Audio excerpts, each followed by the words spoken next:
replied with, "It'd be nice if you paid me."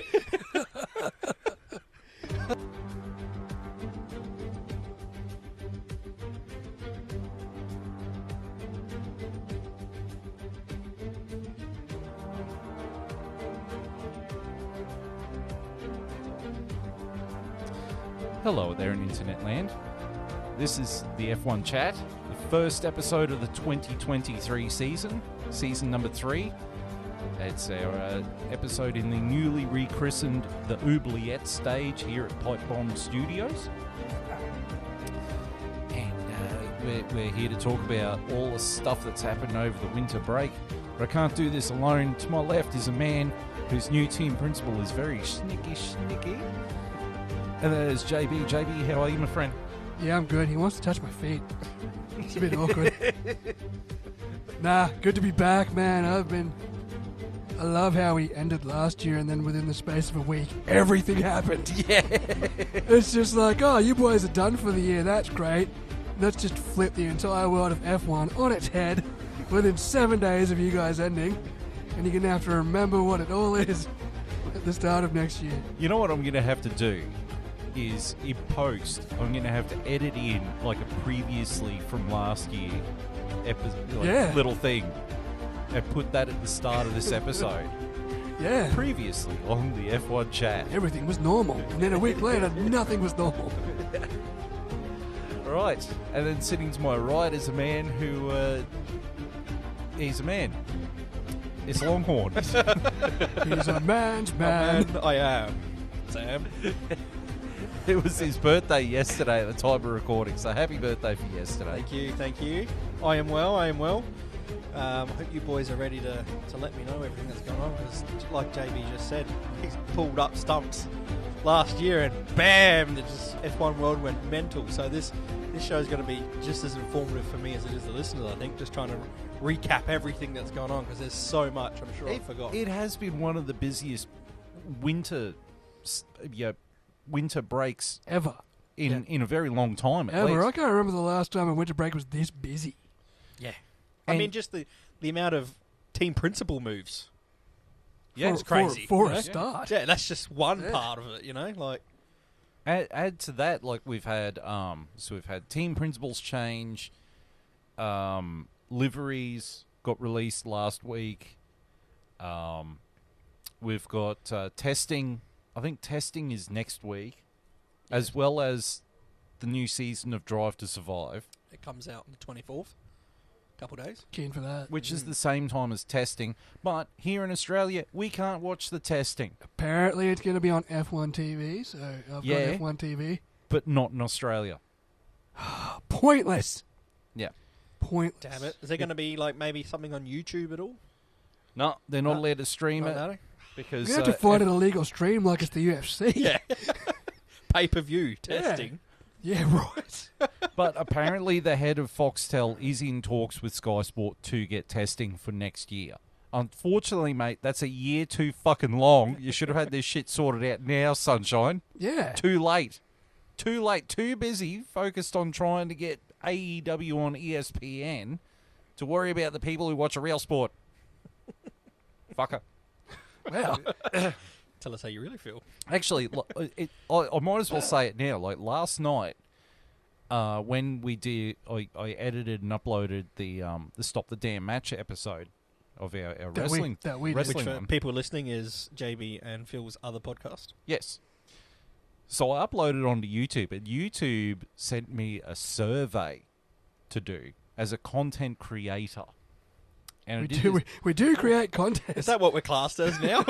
content creators. Hand it out to everybody. Put that on my resume. And they're asking me questions like, oh, how much have you spent in your time as a content creator on equipment? And it's like, $0, $1 to $999, and so on and so on. So I clicked $1 to $999 because I've probably spent that much. And then later on, they're like, when did you first started getting paid for being on YouTube? Wait, you guys get paid? And we weren't supposed to tell him that part. I'm going through all the options going, we haven't got a fucking dime yet. Yeah. option. Who do we complain to? And then it's all just the years. Like, when did you start getting paid to be on YouTube? So obviously I clicked 2021, right? The next thing is like, in your own words, tell us how you feel about the pay thing on YouTube. Pretty substandard. Haven't seen a set. I replied with, it'd be nice if you paid me.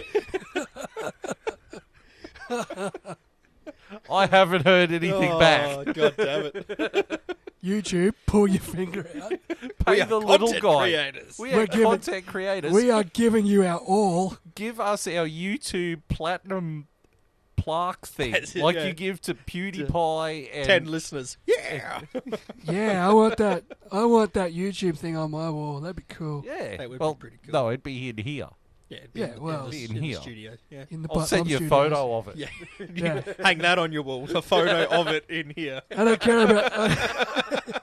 So, yeah, frame it, put it on the photo of the actual thing, but frame it and put it up on the mantelpiece. Yeah. It's not the trophy, but it's a photo of the trophy.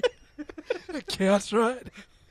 With life-size cutouts of Carter Verone, Mike Crack, Andreas Stella, and John Turturro standing beside it. Oh, gosh. It's Good to been- be back. It's good to be back. It's been a while. It was a big break, wasn't it? It was, but it was, well, shit went down, It did. Lots of it. and it all went down on December 13. A week after we stopped recording, We were all kicked back, we're like, oh stretched yeah, out. nice chill off season, boys. I'll see you next year. December 13 hits. Wrong. So I woke up. I don't know about you guys, but I woke up December 13 morning. I was going to get, I was having my yogurt for breakfast. And the first news story broke that Jos Capito has departed from Williams. And he took his mate FX with him. That Francois was something. pretty shocking. Yeah, it made me really sad. I really thought Capito was the, at least the very close future, the next few years at least. I thought they were going to see out Capito, if that made sense. Yeah. To be cut short early like this was just a big, what? This isn't part of the plan. I thought we had a plan here, Was it his call? Yes. Was it Jost's call to go? Yes. That's a bit. He was seen very dedicated to the cause. But the thing was, before he joined Williams, he actually announced he was retiring from motorsport. And then Dorilton Capital said, look, can you come in and work with Williams? Help us out, start, yeah. And he was just like, okay, well, it's my only shot at living a dream of being a team principal at an F1 team. And it's Williams. Mhm. I'll give it a crack. Not a Mike crack, but a crack. Yost crack, not Mike's crack. And he put his hands down, he grabbed his balls, and he went for it. And but he postponed his retirement to do it. Now he is retired. But that was the beginning of the day of shocks. Do you think him leaving, though, is him just wanting to be retired because that's what he was doing before they called him in? Yeah. Or do you think it's partly he wasn't on the same page with the way Dorilton Capital wanted to go forward, so he figured, well, if it's not going to be the way I sort of want it to go, then I might as well just retire? I think it's hard to make a case when your team's last. Yeah. I think it's really hard to make a case that I did a good job or an okay job here Yeah. when you're at the back of the grid. I think, unfortunately, though, Williams is just that kind of case at the moment that it needs a few years. I don't think someone's going to walk in and magically make the team jump up a few spots. Do you know what I mean? I think it's going to take a few years of stability and a plan to move it up the grid. Well, I think that, pardon me, I think that he left of his own volition, but I think part of it might have to do with something it's very small but very big at the same time. I think that he wanted to sign Nick De Vries. I think Dorilton Capital said, we can't do that. We want to get Sargent in the car. I think that's a very big possibility. And I think he sort of disagreed with that, and he just went, well, I was going to retire. I might as well do it now. Yeah, I think and that's what I'm saying. I think part of it could be that Capito wanted to do it his way, and he's seen exactly like you're saying, a decision like getting De Vries in as a good step to move the team forward. And Dorilton have made more of a business decision in a sense by saying, no, we want Sargent, but at the same time they're probably holding him to these, these standards and expectations they want, and he's probably gone, well, if I'm not even allowed to have full control of the decision making, but you're going to hold me to this high standard of results, then I might as well go back and retire. Yeah. I was retired before this, so I'm not going to come play these games in a sense. Something happened. Something happened between his Drive to Survive appearance when he was ready to take Williams forward, and the end of the year when he stepped away. He's become disillusioned in the meantime, and I think quite rapidly. We'll find out on this season of Drive to Survive. Yeah, I hope so. Yeah, I hope so. I think you're on the money there, Phil. I think it might have something definitely to do with that kind of decision, because as a Williams fan, as someone who's watched it, when they made that announcement, I was very taken back, because to me it was a step backwards, not a step, and it was just that business decision, not, hey, let's help move this team up the grid, which is also, good for business. That's what you want. The higher up the grid, the more money you get. So it's like, yeah, so I could definitely see that being the reason. But at the end of the day, it's really sad, because I thought Josh was the right man. Yeah, I thought he was a great team leader. He probably was the right man, but I think his hands were tied by Dorilton on the upper powers, and I think he became pretty disillusioned with it all. I think also that the idea of possibly getting, say, Porsche in 2026, I think he would have been on board for it. Yeah. But Dorilton are like, yeah, but it makes more economic sense to stick with Mercedes and be the Mercedes B team. This is my biggest worry with Williams, is the way things are heading. I see them just being in Toto Wolff's little pocket and just being his little B team. Because that's going to give them financial security. And I'm worried that that's what Williams is going to become. It's just the AlphaTauri to Red Bull. They're in F1 every year, but they're not going up the grid to win anything. They're there to filter through to Mercedes. But they're not going anywhere, because they're going to be backed by Mercedes. Yeah. Who are, this giant power. What's the word I'm looking for? This giant they're a powerhouse. Of money and everything. So it's, unfortunately, I'm hoping that's not what's going to happen, but it does seem to be heading in that direction. Right, well, moving on to the next news story that broke that day, which was that Fred Vasseur announced that he was leaving Alfa Romeo. Yeah, he was stepping down as the head. This wasn't a surprise, because the rumour mill had been kicking over for quite some time. Mm. But then that leads to the next news story, which is, and it broke 5 minutes after this, which was Fred Vasseur is the new team principal at Ferrari. Uncle Fred. Uncle Fred. Uncle Fred. I think it's Uncle Fred. It's Uncle Fred. Now, I'm going to say something, being a Ferrari fan. He is what the team needs. I agree. Yeah, he's spoken about very highly from his peers. Mm-hmm. And everyone who talks about Fred Vasseur says he knows what he's doing. And he sat down with Mattia Binotto and went through all the workings of the team before Binotto left. So Binotto has left the team in very safe and capable hands.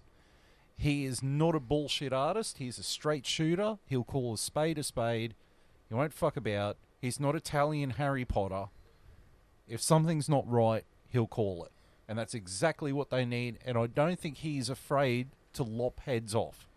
No, and I also think he's got a good relationship with Charles Leclerc from the Sauber days. Yep. And as JB said, very highly spoken of from around the garage. And yeah, he knows his shit. Yeah, and I think he's going to do. And he's not really going to be good things. passive. Like Mattia Binotto's biggest thing was he was so passive. Binotto's biggest thing was he was, in my head, he was an engineer. He just wasn't a team principal type, And he had good ideas on restructuring the team, but everything was like strategy calls. There was a problem in the strategy department. Oh, well, we'll go and assess it. For Uncle Fred here, he's going to go in and go, you fucked up, do it again, you're gone. Yeah. Yeah. We can't have this. This is unacceptable. Yeah. On the flip side, Ferrari. Did Mattia Binotto land anywhere? No, he's retired. He's just done. So he'll probably take over Williams at some stage. That's not the worst option, maybe. I don't know. But there are rumours that he's taking a year's gardening leave, and then is going to Audi to work on their Formula One engine project. Yes, I have seen that rumour. That would be a big boon for Audi. It would. But I'm really happy that Uncle Fred is on board, and seeing the photos of him in the actual Ferrari, like Ferrari jackets and that, he looks like Richie Benoit. Chew for 22. Chew for 22.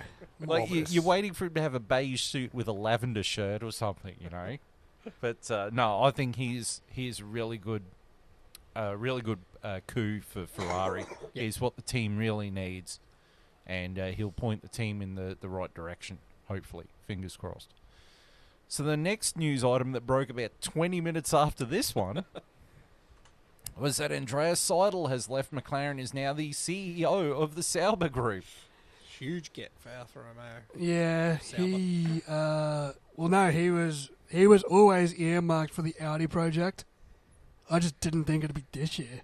No. I thought he would have waited until 2026, but I think the domino of Fred Vasseur leaving yeah. and going to Ferrari. I think the domino of Matteo Binotto leaving. That's Yeah. what I mean. It's Matteo Binotto left, and then Vasseur got in there, and then Audi was going to get Andreas Seidel at some point anyway. It's just started the And they're domino just like, effect, oh, well, we'll start 4 years early. But Because the thing I have to say about Andreas Seidel in his time at McLaren was that he always felt like he was still, like he was team principal, but Zach Brown is the real team principal. yeah, Zach Brown's the leader of that Yeah. group. Yeah, it You know, definitely was that. So he was just a figurehead. He really was. I mean, he was all right, but he and Zach Brown together was the beginning of, the McLaren revival. Yeah, absolutely. Like in 2021 through last year, this whole MCL project was started by Andreas Seidel and overseen by him. So I don't know what that's going to do going forward. I don't know how much of a impact Seidel's, the overseeing of the project, is going to affect it going forward. Like if Yeah. it was his brainchild, how much of it is now lost because he's gone? I've got a feeling it's not going to be much, as Lando came out and said, because our wind tunnel's going to be up next year. Yeah. So we'll see.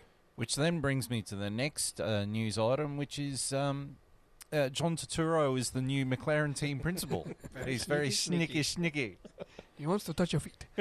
Andrea Stella is the new McLaren team principal and is also chief at going cross-eyed. And touching feet. Touching And feet. being sneaky. Being sneaky. Yeah, look, he was the next in line.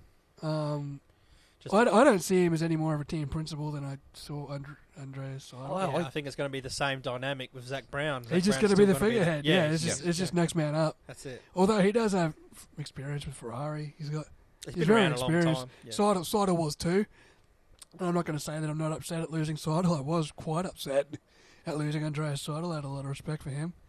But Andreas Stella, I watched an old F1 race on F1 TV last night, and there's Andreas Stella on the podium with Rubens Barrichello, I think, in a Ferrari shirt. So he's definitely got experience too. And if he's the new man now to lead the MCL project forwards, when our wind tunnel's built and we can start doing our own shit in our own factory, then good on him. But I think it's still going to be Zach Brown. Yeah. But I think Andreas, he's got enough experience. I think he's just going to be the figurehead, just someone in that seat. It's still going to be Zach Brown, essentially. That's going to be the team principal for say, as we come to know the guys at the head of the teams. But yeah, like you said, he was just next man up, and with the dominoes falling the way they did, I don't know if McLaren had really any other choices. No, he was literally the next one. But McLaren weren't ready. That's what I mean, because they weren't planned ready. on using Seidel for ages. That's what I'm saying, because these dominoes caused all these things to happen. I don't think McLaren had a plan, because in their head they're thinking, wait, Seidel's not going for years, So they knew Audi wanted him. yeah, but they not till 2026. That's right. So I don't think they had this plan in the back of their head, like, we should be looking for anyone. It was kind of like forced upon them. But he was there. Like, yeah, it's not like they were scrambling to find someone. Yeah. Yeah. I mean, they could have brought Eric Boulier back. Please don't.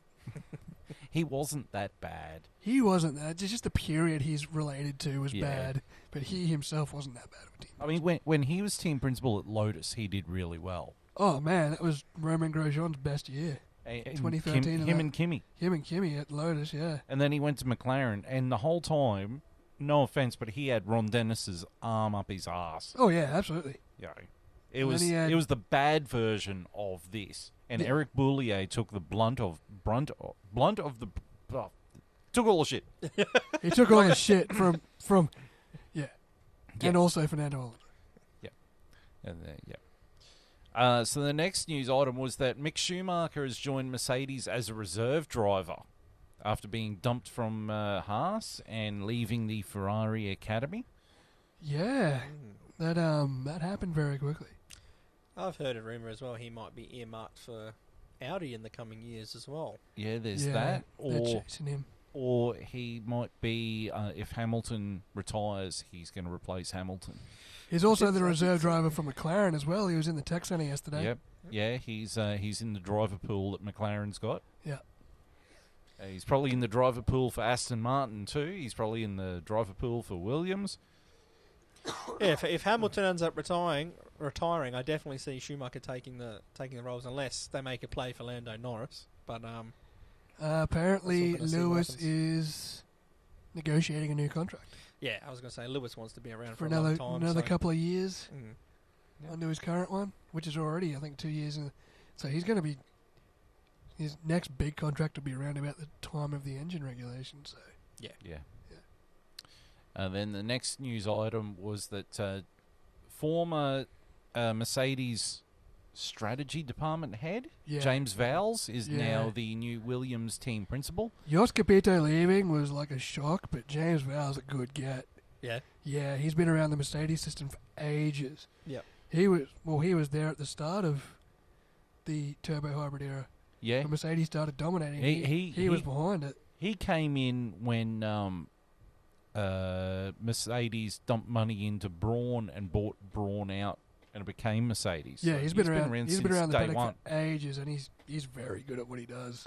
My only fear is something that Longhorn brought up earlier, was that this sort of solidifies the fact that Williams are settling for being a Mercedes B team. That's what I'm Yeah. thinking. I'm like, are they are they just going to get all the Mercedes pooled people in, and it's just going to become one big Mercedes? stay at Mercedes, yeah. Like, is he coming in to be, Williams team principal to get them to the top that's going to beat Mercedes, or is he coming in to create a really, like a viable, decent team that can basically back Mercedes up with Be what the they want? AlphaTauri. Yeah, that's it. Be the Yeah. B team, and that's my worry at the moment. So I'm a little bit nervous. Like, on paper, looks like a great get, but with all the links and everything else tied to it, I just do get a bit nervous that Williams, unless Alton Capital sells to someone else, I fear they might just want to be that B team and look at getting money in every year. They're not going to have the ambition to be the Williams of old. Yeah, it's true. Then the next news item was that at the Red Bull launch, they announced that Ford will be partnering with them as a co-engine supplier in 2026. That's very unexpected. Now, you've got to really look into the details about this. Okay. The engine is still going to... The actual V6 internal combustion engine is still going to be made by Red Bull powertrains. So it's still going to be that Honda IP. Right. Ford is making all the turbos and the electronic elements, the MGU stuff. Yeah, right. And they've paid a shit ton of money, which means the engine will be badged as a Ford, despite the fact they're not having a hand in the Despite internal. the fact that it's still technically a Honda. Yes, So they're just slapping their sticker on it, essentially. Yeah. and developing new MGU. Electrical. The around it. Yeah. Yeah, It's a Ford power unit, but the actual heart of the power unit is a Red Bull Honda. Yeah. Yes. Yes. Awesome. I'm sure Honda are just sitting there going, well, didn't this turn out well? But They just have to make less parts now. They're just like, oh, Ford can do it. Nice. Honda really needs to not whinge about this because they're the ones who they were in, then they were out. Now they're talking about being back in.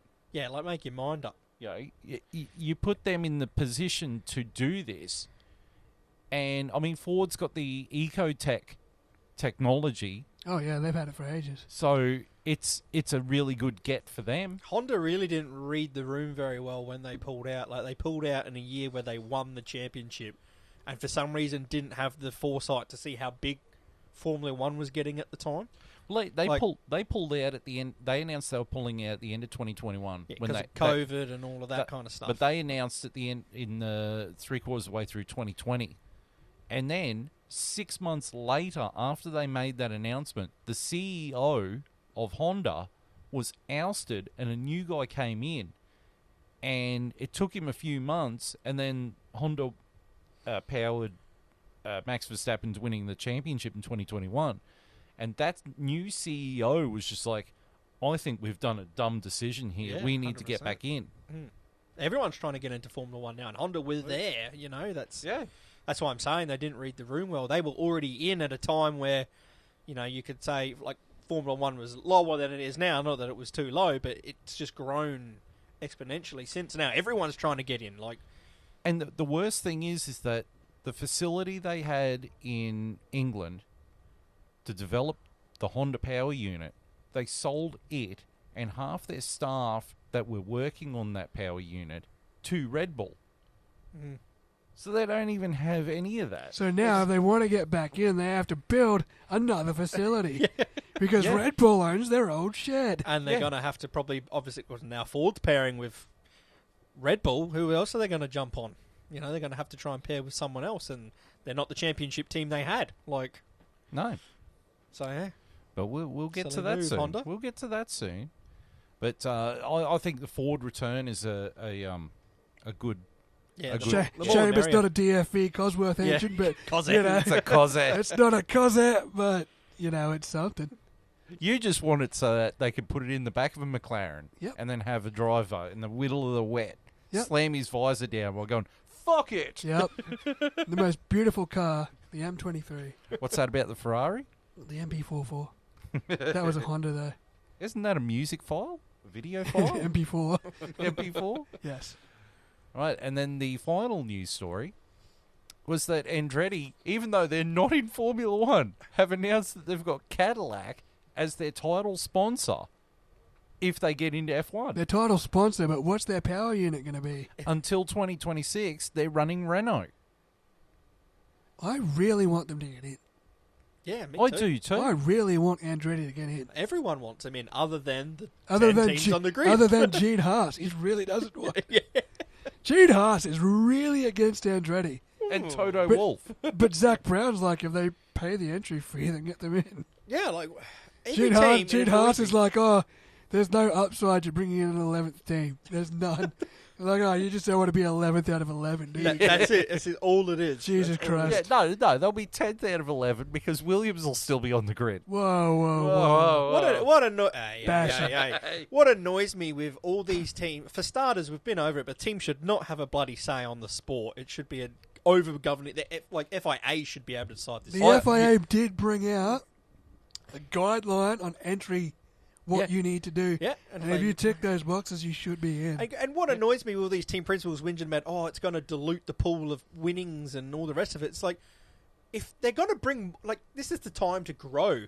Yeah. Everyone's eyes are on Formula One thanks to Drive to Survive and all the rest of it. Get them in now if they can support themselves. It's going to grow. It's not going to dilute. Like, they're only going to help grow this even more, which means you win more. Like, Didn't Formula One just get £200 million off, was it signing bonuses for the F1? The like the application bonuses for all the teams to start 2023, they have to pay the FIA, and they made like a $200 million bonus on it. yeah. So the FIA just got money just for teams coming, like, wanting to extend their application into 2023. Yeah. That's what I mean. It's only it's going to like, keep growing. So adding that's another just team gonna- isn't going to lose It's these just other going to teams' kick money. more money into the kitty. Yeah, exactly. It's just it baffles me. I'm like, it's so short-sighted. Like, if you want this sport to grow, now's the time. You're grabbing people's attention worldwide. Now's the time to expand with some more teams and more engine manufacturers. The whole thing, it's can't just be this gentleman's club of these little teams that have been in it for so long. You got Toto, you've got Gene Haas, they're all and Gunther Steiner, and they're all sitting there going, "Oh, it's diluting it," and rah rah rah rah. I think it was Uncle Fred who just came out and said, "Look, the only reason why we don't want them in is because they've just marched on in and said." We're in F1, like it or lump it. And it's like you haven't actually been accepted. Maybe if you just calm the fuck down. I'll try and find the article while you're waffling. Hold on. If you just calm the fuck down, then we'll vote for you. But you're running around going, yeah, we're going to be in, we're going to be dominant. Blah, blah, blah. No one wants to hear that. Yeah. So Uncle Fred, the voice of reason, the voice of logic already... I mean, that is true, but still, at the end of the day, there should be a process, and if they can follow the process, they should be able to get in. It shouldn't be other teams voting, you know what I mean? One thing that is tantalising me, it's titillating my juices. Ooh. Cook it up for me. Is that 2026, if Andretti is running Cadillac, General Motors... We're going to see General Motors versus Ford on the grid. Ford versus Holden on the grid. Is this my childhood all over again? I just want, if Andretti is going to run in F1 at Melbourne, they need to have the old HRT colours. Oh, wouldn't that be unreal? That's their livery, just Wouldn't for one race. Oh, my God. Wouldn't that be awesome? And put Holden logos all over the fucking thing. Oh, my God. Could you imagine it? That would be very clever, because that'd be one way to get some supporters, you know what I mean? Like, Australians we don't have anything here anymore, so it's like... Do you know General Motors actually sold all of their left-hand drive market stuff? Like they still own Holden, but it's Gornsky. They sold Opel. They sold Vauxhall. Right. They got completely out of left-hand market. Right. Completely out of right-hand drive market globally. Wow. Right. Yeah. So this article here that I was talking about before, not the guidelines, the FIA has banked $26.7 million from collecting license fees from the 20 Formula One drivers and their teams. Now they are charged a flat fee of $617,687 plus a fee per point scored. That points fee has risen to $7,441. Red Bull, to enter Formula One in 2023, just to get Sergio and Max in there, $242,636 just for signing up. And Williams has to pay $707,951. Oh, cheap. Yeah, we're in. Gibraltar Capital sitting there, that's too much. It's too much. I know, yeah. We need to cut this down. We want to score 0 points next year. That's their entry fee and every point that Verstappen scored last year. That's nuts. It makes you really not want to win the championship. I don't want to get a podium. I don't want to win points. Oh, don't only have to they pay to be in the seats, they got to pay to win too. You got to pay in the seat. You got to pay for the points. That's the spin-off to Drive to Survive. Pay to win. Yeah. Well, that makes it sound like you're playing bloody Call of Duty with the paywall. Pay to win system. Pay to win. Yeah. Right. And then the final thing is the 2023 calendar. With China has been dropped. They didn't replace it, so we've got 23 races this year. Here's the scary thing, is that... so normally the season break comes at the end of Hungary, and we come back from the break into Belgium. Belgium's been moved forward an entire month, and is now the last race before the break. Is that because of the rain? No, it's because of China. Oh, and because they've got 23 races, including that fucking Las Vegas one. Oh, gosh. Do they realise that... They've still got Miami. That's just going to be such... But they added a 4th DRS point to Albert Park. Interesting. Four DRSs on that track. 4. Yep. How many are they going to put on Belgium? 2. Just 2. Yeah, 2. Yeah. Monza, 2. Where else are you gonna put it at Belgium though? Monza needs to be entirely DRS. Just the entire track is DRS. Remember back in like 2011 when they brought in DRS, and during practice and qualifying, you could open your DRS wherever you wanted. You could drive around the track and open there was no zones. Although there were zones during the race, but during practice and qualifying, you could open your DRS wing wherever you wanted. That should just be Monza. It's just keep it open. Yeah, that's it. Wherever It'll you be want fun. it, Very much like my ex-girlfriend. Just open your flap whenever you want. Wow. So, hold on. Going back to that last point, too, is No That was a DRS great- zones, just that- constantly open.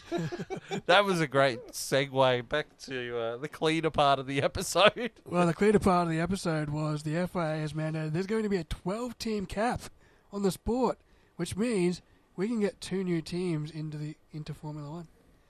That's They have the option of joining in 2025, 2026, or 2027. So, depending on how far away Andretti is, they could be the first of 2 new teams coming into the sport. Right. Onwards and upwards. Onwards and upwards. So we've had a few of the liveries. A few. We've had revealed. all of them. Yes. Thank you for correcting By me a on few, that. I mean all of them. Yes. You know what really threw me off was I didn't see the actual Haas livery at first. I saw Trollmula 1 put up their version livery where it was the same photos but all the white had been turned to silver and it looked like the old McLarens. Yeah, look cool. And it looked really good. I still actually really like the Haas livery. Yeah, you like it? What's Palm Angels? I do. It's better than what they've put out for a long time. It's not Yeah, Colgate toothpaste livery. Oh, anything could be better than that. Even the Hudal is better than that. I mean, nothing will ever top the Rich Energy one. Yeah. But at least MoneyGram actually has real money. What is MoneyGram? Is it like Western Union? Yes. Yeah, right. Yes. It's not cryptocurrency. For So once. it's actually real money. Thank God it exists. once. Yes. Right. But, and yeah, MoneyGram is the title sponsor. It's not Ural Kali That's it. It's or the Gene end. Haas. It's the The end end of that of era, hey? that era that they don't want to talk about. Yeah, not a bad livery. Very black and white. But all the liveries are black this year Yeah. to compensate for the fact that they're not painting the car. It's just carbon fiber Because To it save saves weight. weight. to So save then weight. we get boring ass liveries. Every Well, they year. all look the same. Yeah, which black car is it that's in the sand trap? We don't know. Sorry, mate. Car parked there. But no, not bad. Not a bad livery. Well, that's it compared to last year's livery. It's an evolution of. Yeah, it better. actually, it looks better than last year's one. It does, yeah. You know. So I'm very happy with that. Yeah, I don't think the car itself's going to be as good as last year, but Oh, I don't know. I think they blew their load last year. Oh, I don't know. You expecting improvement, Phil? I am. You reckon? Yeah. We can get to that later if you want. But Yeah, we'll get to that later. Right, the next car to be released was the Red Bull. And shockingly different. just Spot 3 differences. Spot 10 differences in this photo.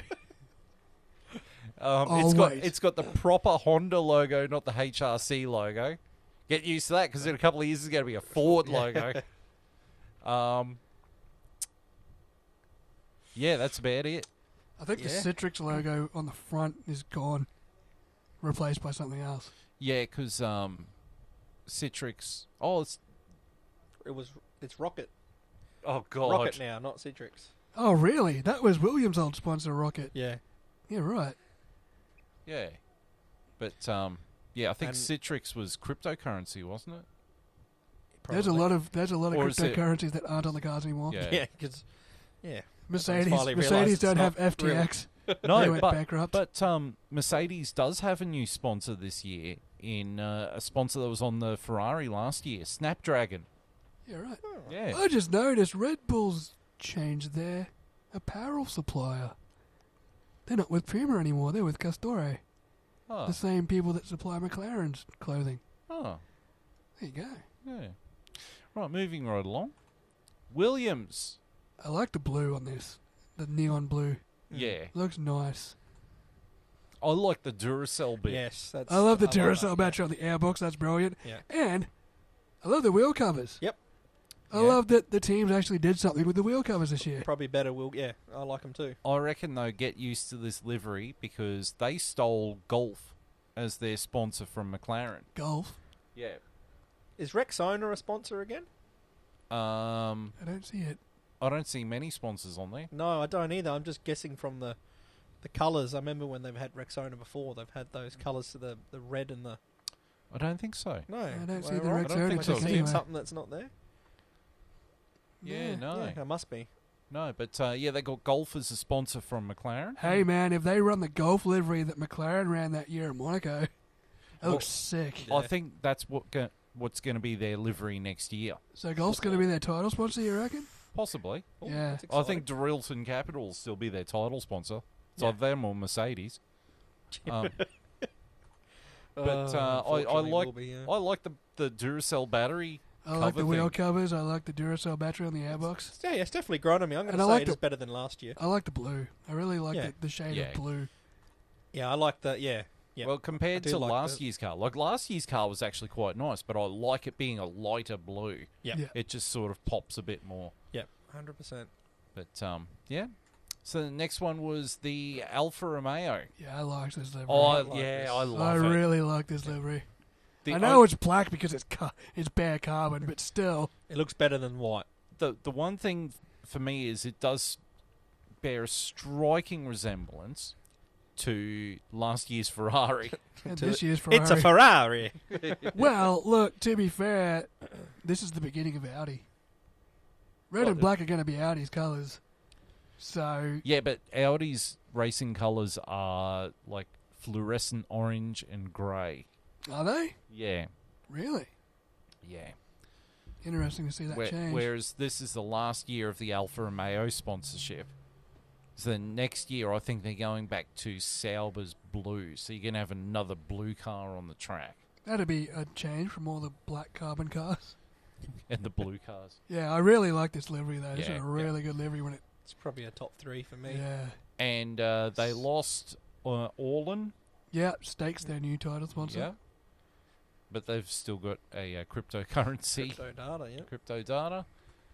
But and it's got the Italian flag on the back. I Big do love fan the of that. Italian flag on the back. I'm a Big fan. But it looks really nice. And compared to last year's car, look, I thought last year's car was kind of nice too. So they've done really well. Yeah. They've only got one colour on their wheel covers though, which hey, you can take it or leave it. I kind of preferred the two colour on the wheel covers. Yeah, red and white look better. But I still think it's a gorgeous car, and I think they might do all right this year. Yeah, time will tell. So the next one is the AlphaTauri, and they've got Orlan as their title sponsor. Yeah, added a new colour, eh? Bit of red. Yeah, bit of Bit of red. red. I actually like the red. It really does pop on that car. Because last year's one looked kind of ordinary of just being the very dark navy blue and the white. Mm. Whereas Yeah, last year's car didn't really stand out. This year's looks pretty good. I like the wheel covers. The effect on the wheel cover. it's got the proper Honda logo on it again, which will probably be a Ford logo in a couple of years. Yeah, they'll be heading Um, that way too. But the red really pops on this. Yeah, you got the red on the halo too. I didn't notice Yeah, that. and the And the rear rear view wing. mirrors. Yeah. Oh, speaking of which, they made the rear view mirrors about, I think, 10 centimetres wider Yeah, this year yeah, they had to. for helping For Lance Stroll. For Lance Stroll. Compared to last year's car, I think this year's car is absolutely Definitely made it gorgeous. pop a lot more. Last year was a bit monotone, wasn't it? Yeah, Yeah. that's going to pop really well at Singapore. Yeah, it's gonna look good. Under lights, that Under thing's lights. going to look gorgeous. The next one was the McLaren. Yes. Don't mind it. Don't mind it. A lot more carbon this year. Yeah, Although they went and painted the rear wing, which is a nice touch. yeah, I like the painted wing. Yeah, I can't make up my mind whether I prefer the black or the blue from last year. It's not black. It's carbon. I Yeah. mean, that's weight shedding. That's what that is. It's black. It's carbon black. Yeah. They haven't painted it at all. Well, that's the comparison, and That's a lot of paint they've taken off the midsection. yeah, no, compared to last year's one, I do thinking about it now. I do prefer this year's. Yeah, I think it does livery. look better. Yeah. Yeah, I think Yes. there was too much blue, too much orange, and like you could tell who they were on the track. But when you watch something like the Australian F1 where it's in the afternoon and it's going between the shade and that, you really couldn't tell that it was the McLaren, because the papaya just didn't quite pop. Yeah. Yeah. Although by the end of 2022 last year, a lot of that orange paint on the airbox was gone. So they've run with the trend of weight saving. Yeah. Not a bad livery. Not a bad livery. And the same day, the Aston Martin was launched. And it's a darker green, I think. no, it's the same. Or a shinier green. It's the same green, but it's got a bit more black on the bit more carbon. Bit more carbon. Bit more Bit more carbon. carbon on there. Yeah, it looks like an Aston Martin. Yeah, this looks like last year. Yeah, it looked, Essentially. and it's got a lot of parts that look like it came off last year's Red Bull. So yeah, Everybody copied Red Bull's side pods. Yeah, they have. Everyone. And then half of them have adapted the Ferrari, the back of the side pod where it dips in. yeah, the a lot of people have copied that. well, there wasn't a comparison photo, so there's no comparison. It's the same It's car. the same. There we go. I know this might come as a bit of a shock, but the Ferrari is in red again. Was not expecting that. But it's not the burgundy red from last year. It is back to the Marlboro red, Yes. which I love. Yep. I like the burgundy red, but 1 year was enough. Yeah. I do like the little black bits that they've put on there, the carbon. The unpainted bit.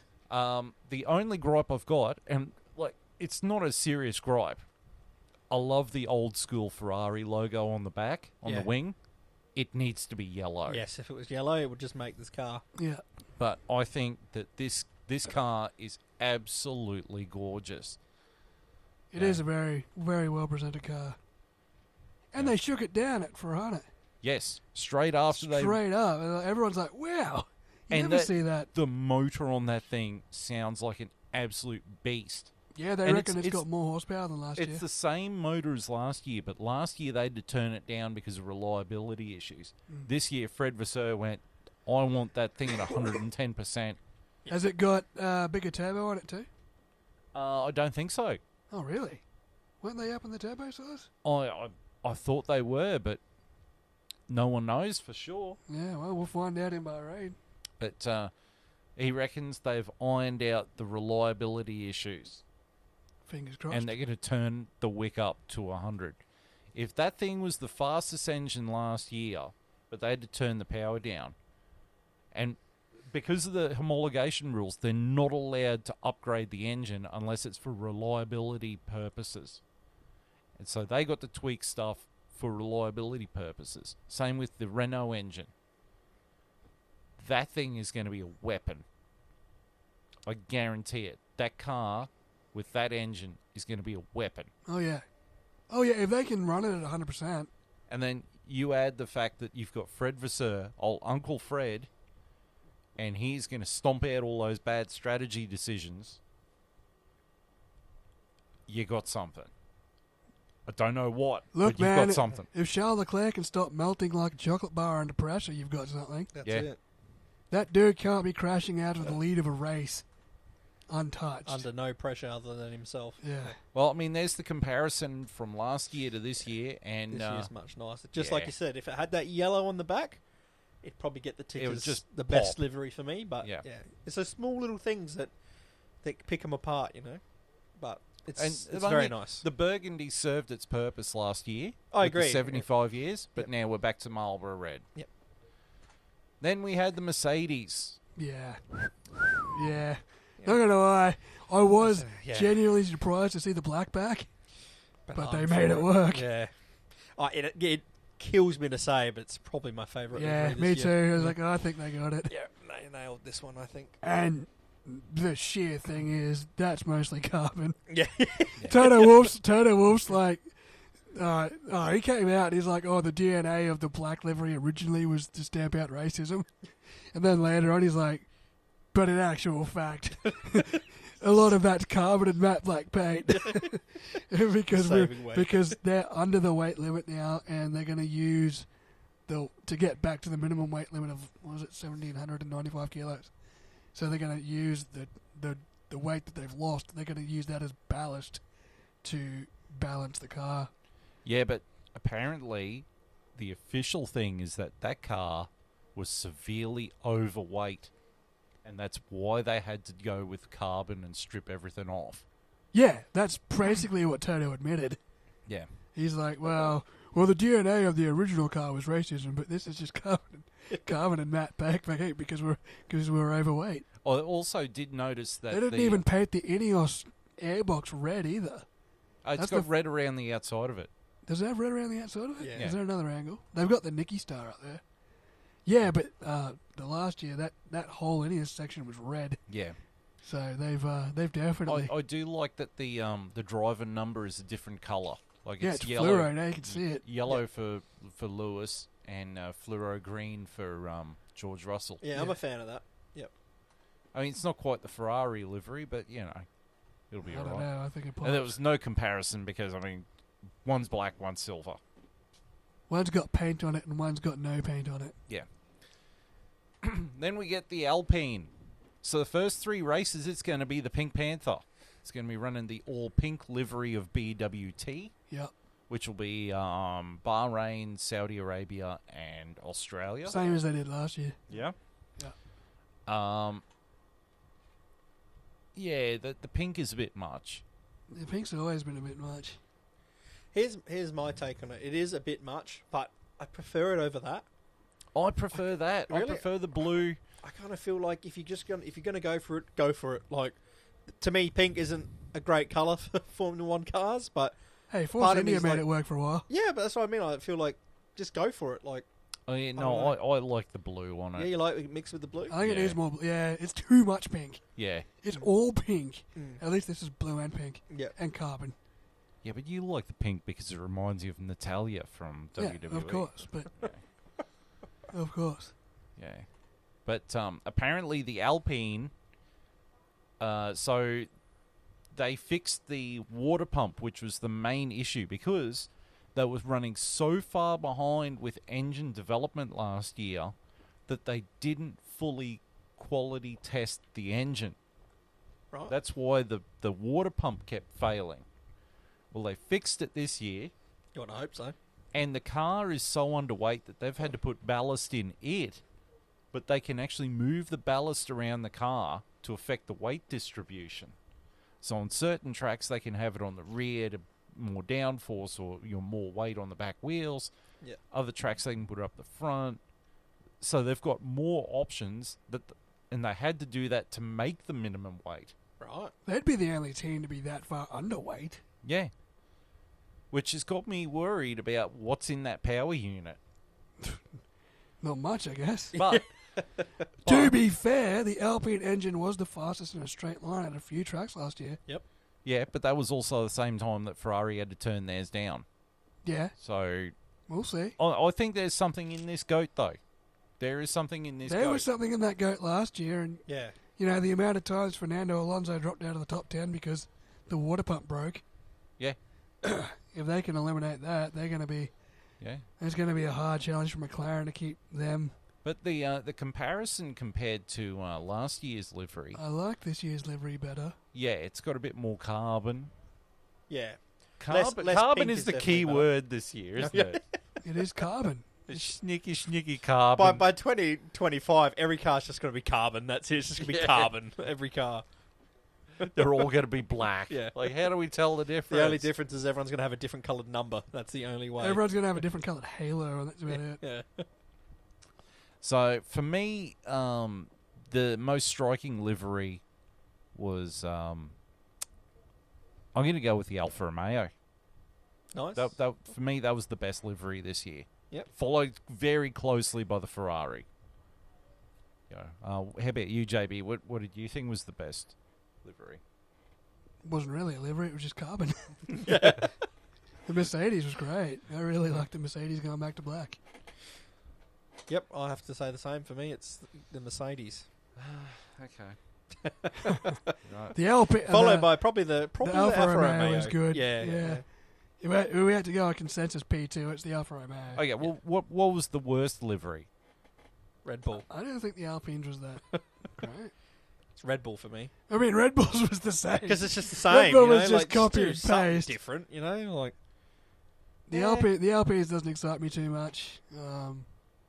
or the Yeah. Aston Martin, just because it's very, very The similar. Aston last Martin's year. just very... I like the Aston Martin, but to me, I want to see you change it every year. So it's like Yeah, I'd like to that's have, that car from that year. I can picture that car. You know? I'd like to have seen more of the fluoro yellow on the Aston Martin. Yes. Yep. Yeah, more of that striking. I wanted to Yellow. see Something to them make it put, pop. like, when Sean Bull did it, and it was like the Aston Martin wing, like down the airbox. It looked amazing. Yeah. But they haven't done it. No. Like, there's some really good Well, Aston no, Martin because designs. Red Bull hadn't put it on their car. Well, yeah. Red Bull at least had it along their rear wing. True. Yeah. But Aston Martin, man, if they put like the Aston Martin wing down the airbox, it look amazing. In Would look fluoro good. yellow Yeah. or fluoro green, it look amazing. I think the Williams has bumped up a bit for me. I like the I change like of this. the I blue. like the blue. Pops a brighter bit blue. more. I'm interesting to see it on track because I think the Williams had the best wheel covers. yeah. I'm a fan of those wheel covers. I like them. Yep. Yeah. Right, so we're going to move along now to the driver pairings. Now, I'm not Right. going to put photos up of them. I'm just going to probably put a photo up of WWE commentary team. here. Okay. But we're going to have a crack at what we think are like the worst driver pairings all the way up to the best driver pairings for this year. Right. So I'll start at the absolute drizzling shit. Number 10. Right, So who wants to go first? I'll start Yeah. since I'm looking at it in my hand. Yeah. I quickly wrote this down. Yeah. So my number 10, pains me to say, is Logan Sargent and Alex Albon. Oh. I've put all my biases aside and all my who I like aside. I'm purely just going on, I guess, talent and skill in a sense and experience. Unfortunately, yeah, I love Alex Albon, but unfortunately he can't drag up for me the difference in what I think Logan Sargent might be in his first year. He's the only rookie on the grid this year, and he's not coming into me with this huge, exciting pedigree. Sorry, he's not the only rookie because we've got Piastri, but it feels like he's not a rookie compared to Sargent with his career getting into F1. But yeah, for me, they're number 10 just because I'm just not sure if Logan Sargent, being a rookie in his first year, I'm not sure if he's going to help this team, help Alex Albon. I don't think Albon can do it on his own because he couldn't do it last year on his own. He did everything he could, but he couldn't drag a bucket of crap, which was Nicholas Latifi. Oof. And I just don't think Logan Sargent moves the needle any more forward this year. So JB? I agree. Okay. I agree. Albon and Sargent. Just Albon's good on his day. Actually, Albon's good most of the time. It's Logan Sargent that's the unknown quantity. And in a car that doesn't give either driver much confidence, I think we're going to see Sargent really struggle. Well, my number 10, I went a little bit different.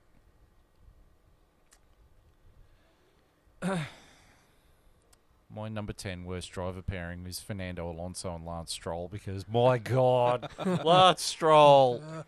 If Latifi was still on the grid, he'd be there.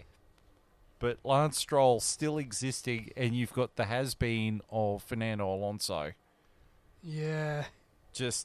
It's just, there's nothing exciting, and it's just a guy who likes to whinge and a guy who likes to crash. and it's going to be Yeah. fantastic to watch. And they're going to crash into each other. That's the scary part. Well, while I'm still here, I'll do my number 9, Go on. which was Alex Albon and Logan Sargent. I think I agree with you guys on it. I think Alex Albon's a talented driver, but there's only so much crap you can drag on your back, and I don't think Logan Sargent is light enough sack of crap to be dragging around a Formula One track. Yep. So Longhorn. My number 9. So my number 9, I'm going to change it. Oh, just because I'm up in the air. But I'm going to go with Stroll and Alonso. Number 9. Yeah, pretty much what you said, Phil. They're just... Stroll is Stroll. He's just going to be there till the end of time and does nothing for me. And Alonso, I feel, has passed it. And I just don't know if this team's going to have a car next year to do anything. And they're probably just going to... They're just going to be a fun team to watch implode. I just feel like with Alonso there and Stroll, it's just going to implode. And it's going to be fantastic to watch. But doesn't give me a great ranking for them in the driver pairing standings. You know, they'll be great with the Benny Hill theme behind them. Yes, that's it. That's it. It's going to be pretty good. JB? My number 9 ranking is Yuki Tsunoda and Nick De Vries. Oh, okay.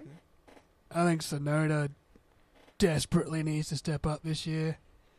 Nick De Vries has got talent, but he hasn't driven a Formula One car. I mean, you know, not a full season in Formula One. So I think there's a lot of pressure on both these men. And a lot of that's going to depend on how good the AlphaTauri is this year. Mm-hmm. So I think these boys are going to be under a lot of pressure to perform. Yep. Well, my number 8 was actually Yuki Tsunoda and Nick De Vries. I think Yuki Tsunoda, like, this is his last chance. He's got to pull his weight or piss off. I think he was better last year. They just didn't have a really good car compared to the year before. But yeah, I agree. This is his year. He's got to do something. He's got to go that next step this year, or he will be out. But yeah. I'd be interested in seeing what kind of car they get and how he compares to a first-year driver in De Vries. We've seen how he did in that Williams, which is very impressive. So I think Nick De Vries has got a lot of talent, and he is someone for the future. But Yuki Tsunoda is there as a Honda charity case. Yep. And I think this year he's either going to nut up or shut up. So that's my number 8 too. Yeah. I swapped them last minute. Originally, Yuki and De Vries were my 9. But yeah, I swapped them around. Your number 8, JB? Kevin Magnussen and Nico Hülkenberg. Oh, Jesus. Okay. Just, you know, safe pair of hands, great, but they're not going to take risks, and they're not going to be flamboyant enough to score consistent points, I don't think. I think they're just going to be a safe pair of hands, depending on how good the Haas is. And I don't think the Haas is going to be good this year. Yeah, so they'll be safely bringing the car home and 13th and 14th, yeah, and that's exactly. not very fucking fun, is it? That's it. Well, they, oddly enough, were my number 7. K-Mag and Hulkenberg, Team Vanilla. Also my number 7. Because they're just vanilla. So exactly what JB said. They're a safe pair of hands, but then to me they're not going to take risks or take this car any forward. It's all going to be dependent on the car. You know, if you put these two guys in a really good car, they'll consistently probably bring you home points.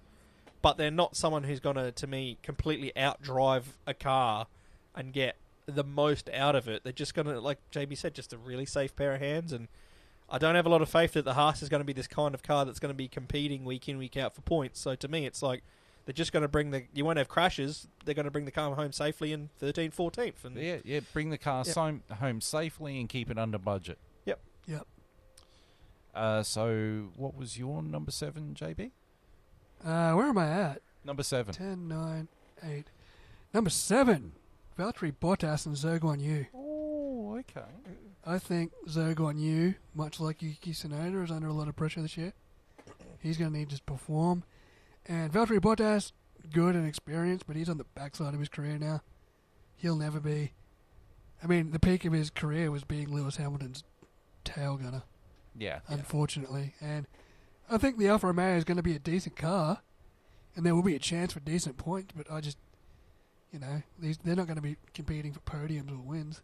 They're really just seat warmers until Audi comes in. Yeah, basically, and I think neither of them at this stage will make it to Audi. Yeah. No, I agree. They're my number 6, Bottas and Zhou. Just like JB said, I love Bottas, so it pains me to say, but he's on the back end of his career. I still think he can put in some decent drives, but again, it's going to come down to how good the Alfa Romeo is, which I think it's going to be a bit better this year. But it's all about consistency. Last year they started off pretty well, and Bottas was great. He got in the top 5, top 6. But they scored all their points in the first few races, and then it went to crap. But don't forget, too, they were probably told to turn their engine down due to reliability because of the Ferrari. Probably. And last year as well, Zhou was a rookie, so that hindered. But I think he's going to be better this year. I think would have learned a lot from last year. I think Zhou Guanyu has got more talent than Yuki Tsunoda. That's a big call, I know. But, Zhou has to step I want to up see those guys in an on-track battle. I really do. Yeah. With cherry blossoms falling and an anime intro. With, like, the typical anime intro singing about rainbows and shit. Yeah, 100%. Yeah. Well, my number 6 will probably surprise the entirely holy hell out of you. My number 6 are Esteban Ocon and Pierre Gasly. Oh, hey. Yeah, right. And there's a reason why. Apparently, like, these guys, when they were kids, were best friends. And then there was family issues outside which caused them to not be friends anymore. Now, apparently they've fixed up their stuff and they're friends again and blah, blah, blah. But forced friendship. But I think that being arrogant Frenchmen, they're going to crash into each other. They're going to cost the team and themselves points, particularly Ocon. Ocon is just a clumsy oaf who likes running into his teammate. Yeah, the only reason why he's not in the same book as Stroll is because he's gotten better results than Stroll. Other than that... He's got more talent than Stroll.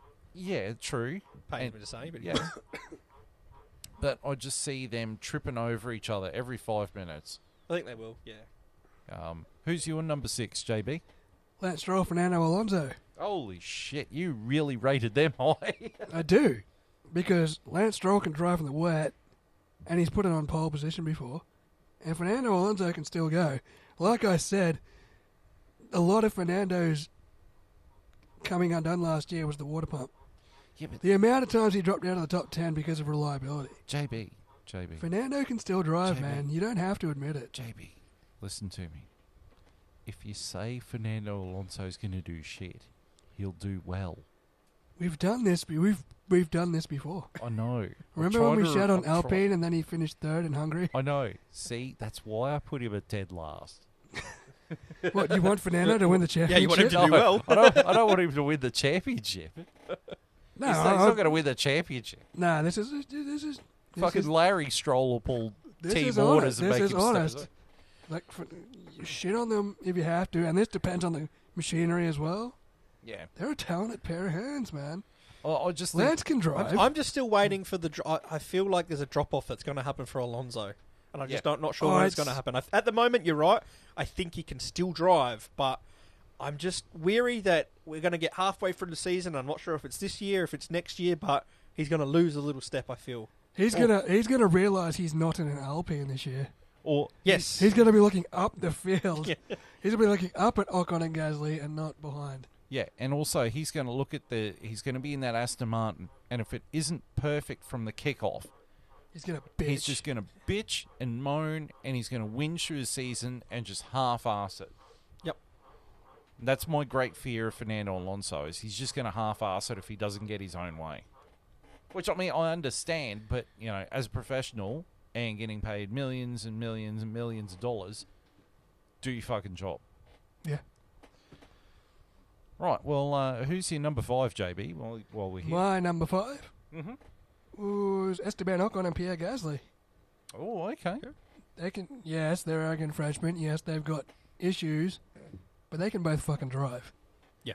They can both fucking drive. Yeah? Yeah, Esteban Ocon is fast and Pierre Gasly is fast.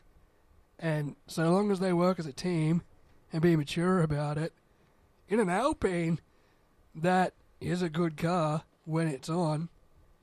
You're going to see some good performances out of these boys. Yep. Longhorn? My number 5 is Lando Norris and Oscar Piastri. Oh, okay. Yeah, Lando Norris is outstanding, and I believe Piastri will be as well, but I just haven't seen him full season Formula 1, rookie season, so hence for me, that's why I have them at the 5. I couldn't have them any higher because all the guys higher are all experienced hands and have been in the sport, so Like I said, Lando Norris on his own is probably one of the top 3 drivers at the moment, but 3 to 4 drivers at the moment. But Piastri, just like I said, being a rookie, just hinders them a little bit in the standings compared to some of the other teams. My number 5 was Valtteri Bottas and Zhou Guanyu. Nice. I think Valtteri still has some ability and market equity. I've been watching a lot of Dragon's Den, so I know about equity. Zhou Guanyu, I think he's got talent, but this year he's got to step it up. He can't sit there and say, "Oh, I'm a rookie." He's no longer a rookie. He's got to step it up, or else he will be staring down the barrel of being the next Yuki Tsunoda. So that's my thoughts on that. I think they'll be competitive. They're not going to win races. They're not going to get podiums, but they're going to be in the fight for the midfield. Yeah. Yep. JB, you want to go 4? Number 4, Lando Norris, Oscar Piastri. Oh, Sheer potential of this pairing, depending on the machinery. We all know Lando can drive, and we all know Oscar can drive. Yeah. Just give Oscar... It may not come straight away, but when these two... And yes, I said the same thing about Daniel Ricciardo, but we honestly thought it was going to be Lando that had to catch Daniel. It turned out it was Daniel that had to try and keep up with Lando. If Oscar can get on Lando's footing at whatever point it is in this car's development, they're going to be one of the best driver pairings out there. Yep. Yeah. Just on sheer potential and talent, Aged, yeah, 100%. this is such a great pairing if it goes right. They honestly are now, if you were to rate it on potential talent. Oscar hasn't driven an F1 car yet. No, but he's probably the most but guy with the biggest with potential on the grid at the moment. You know absolutely. What I mean? And Lando Norris is still reaching it, but we can kind of see at the moment Lando Norris is probably a guy that's deserving to be in a championship caliber team. Yeah. So far, he's shown that, you know. Yeah. And He he's can still show very he can- young. So He can show that he can win races too. I mean, yeah. he didn't win Monza, but he could have. He didn't win Sochi, but he damn near could have. He could show that he can lead the field. He just needs the car to get there. And Piastri, you don't win F3, Formula Renault, Formula 3, and Formula 2 in consecutive seasons? On the trot. Dude's got talent. He's what they describe in America as a blue chipper. Yep, 100%. He's the number 1 draft pick. Yeah, By Yeah. a long, he's generational talent. Number 1 quarterback. I think he was worth all the rigmarole that McLaren went through last year. He's the kind of driver that Alpine could have done with, you know? Yeah. Who's your number 4? My number 4 is Alpine's Ocon and Gasly. Okay. They just pit Norris and Piastri for me just because they're experienced pair of hands. Love them or hate them, I agree. They're arrogant Frenchmen, but they both can drive. I mean, Ocon's won a race before.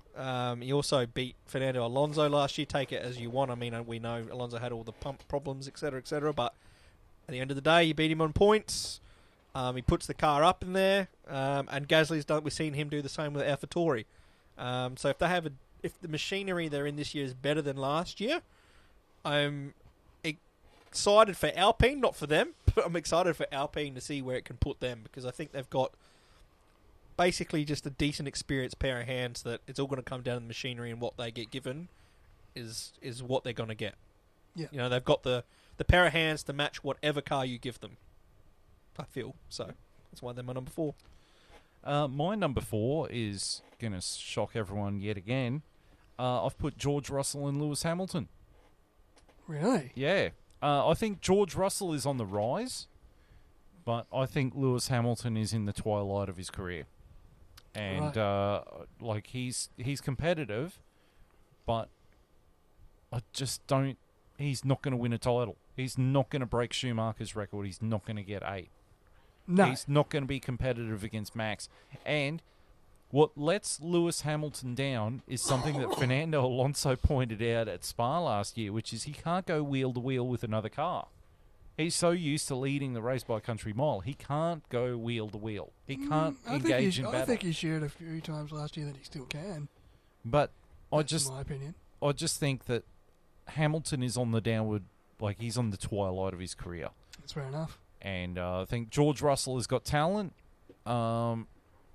If they give him the car, he can do wonders. I'm going to stay with me. Yeah, go number 3, buddy. My number 3, I've put... Did you do 4, JB? Yep. I'm up to my final 3. Oh, sorry. my number 3 is Charles Leclerc and Carlos Sainz. I think they are a very solid driver pairing. Charles Leclerc is what's letting the side down with just having nuclear meltdowns and bottling it. He's got to really focus, and if the strategy works, the car's great, and Charles Leclerc can keep it out of the wall and stay focused, he can win a championship. Mm-hmm. Yep. And I think Carlos Sainz is competitive. He's not a tail gunner. He is a competitive co-driver alongside Charles Leclerc. And I think with Uncle Fred coming in, that it's something special there. JB, your number 3? My number 3, relatively, is Max Verstappen and Sergio Perez. Oh, okay. Max Verstappen is the best driver on the grid, in the fastest car on the grid, and that's just all it is to it. Sergio Perez is not.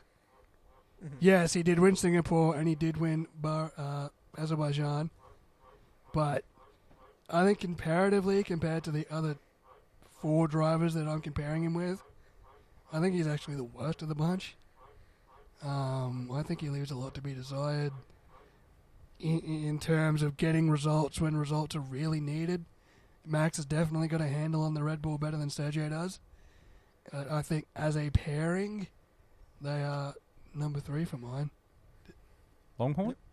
My number 3 is Sainz and Leclerc, which is sad because last year they would have been my number 1 pairing. I think individually they're both great drivers. They're probably, out of the top 3 teams I've got here, I know this is going to sort of contradict where I've got them, you'd probably rate them higher than most of the other teams' number 2s. Well, the other teams' number 2s, etc. But like you said, Phil, for me, Leclerc showed you last year he might not have that last little thing he needs to... That he crumbles under pressure for me. He's got all the talent in the world, but if you can't keep it on the track, you won't win a world championship. So it's just knocked him down a little bit for me in that regard until I see him. I'm hoping this year we see it. We see the guy who doesn't boil under pressure. And Carlos Sainz, same thing in a different regard. Very, very consistent.